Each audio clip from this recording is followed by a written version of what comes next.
Assalamualaikum warahmatullahi wabarakatuh. Halo semuanya, perkenalkan nama saya Dini Meilani Putri dengan NIM 202401000045. Pada kesempatan kali ini, saya akan menjelaskan materi tentang modifikasi kurikulum dalam pendidikan inklusif. Nah, materi ini penting untuk dipahami karena sebagai calon guru, kita akan menghadapi siswa yang memiliki kemampuan, karakteristik, dan kebutuhan belajar yang berbeda-beda. Oleh karena itu, kurikulum tidak selalu dapat diterapkan secara sama kepada semua siswa, terutama bagi anak berkebutuhan khusus atau anak ABK. Selanjutnya, kita masuk pada pembahasan yang pertama, yaitu hakikat kurikulum. Kurikulum merupakan inti atau jantung dari proses pembelajaran. Tanpa adanya kurikulum, proses pendidikan tidak akan memiliki arah dan tujuan yang jelas. Banyak ahli memberikan definisi mengenai kurikulum. Menurut Zeiss, kurikulum berasal dari bahasa Latin, yaitu kure yang berarti lintasan perlombaan. Artinya, siswa menempuh suatu proses pembelajaran hingga mencapai tujuan pendidikan. Menurut Schubert, kurikulum merupakan proses sosial yang membantu siswa memahami dirinya, orang lain, dan lingkungannya. Kemudian, menurut Ornstein dan Hankis, kurikulum merupakan mata pelajaran beserta materi dan cara penyampaiannya.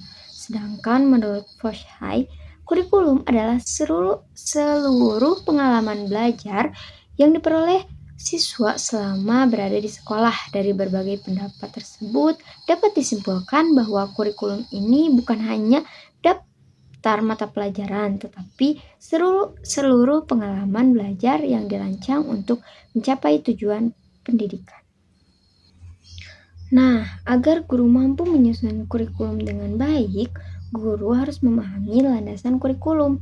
Menurut Prin, terdapat 3 landasan utama, yaitu yang pertama, landasan psikologis, yaitu memahami karakteristik siswa dan bagaimana mereka belajar. Yang kedua, landasan sosiologis, yaitu memperhatikan kebutuhan masyarakat dan budaya tempat siswa hidup. Yang ketiga, yaitu landasan filosofis, yaitu nilai-nilai dan tujuan pendidikan yang ingin dicapai. Selain itu, Schubert menambahkan landasan historis, yaitu mempelajari perkembangan kurikulum dari masa ke masa agar dapat memperbaiki kurikulum yang digunakan saat ini. Selanjutnya kita masuk pada materi inti, yaitu modifikasi kurikulum. Nah, modifikasi kurikulum adalah proses penyesuaian kurikulum reguler dengan kemampuan, kebutuhan, dan potensi siswa, khususnya anak berkebutuhan khusus.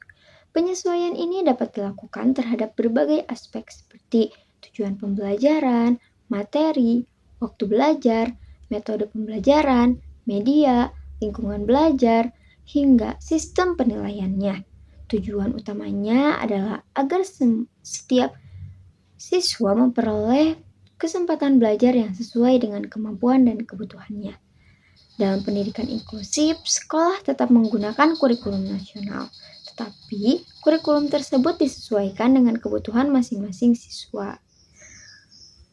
Nah, model kurikulum dalam pendidikan inklusif. Dalam pendidikan inklusif itu terdapat 3 model kurikulum, yaitu kurikulum reguler yang dimodifikasi, dan program pembelajaran individu, yaitu PPI. Nah, pemilihan model tersebut disesuaikan dengan kondisi dan kebutuhan setiap siswanya. Selanjutnya, terdapat 4 model adaptasi kurikulum. Yang pertama, yaitu duplikasi. Yang kedua, yaitu modifikasi. Yang ketiga, yaitu substitusi. Dan yang keempat, yaitu omisi. Apa itu duplikasi? Duplikasi berarti menggunakan kurikulum yang sama seperti siswa reguler lainnya. Model ini diterapkan apabila siswa ABK masih mampu mengikuti pembelajaran tanpa perubahan yang berarti. Yang kedua yaitu modifikasi.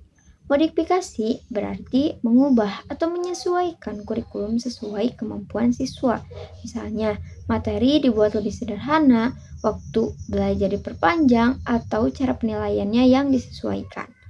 Model ini merupakan model yang paling sering digunakan dalam pendidikan inklusif. Yang ketiga ada substitusi. Substitusi berarti mengganti materi atau kegiatan yang tidak dapat dilakukan siswa dengan kegiatan lain yang memiliki tujuan pembelajaran yang sama. Contohnya, jika siswa tidak mampu melakukan praktik tertentu karena hambatan fisik, maka kegiatan tersebut diganti dengan aktivitas lain ya, yang hasil belajarnya tetap sama. Yang terakhir yaitu ada omisi. Omisi berarti menghilangkan materi tertentu karena benar-benar tidak dapat diberikan kepada siswa.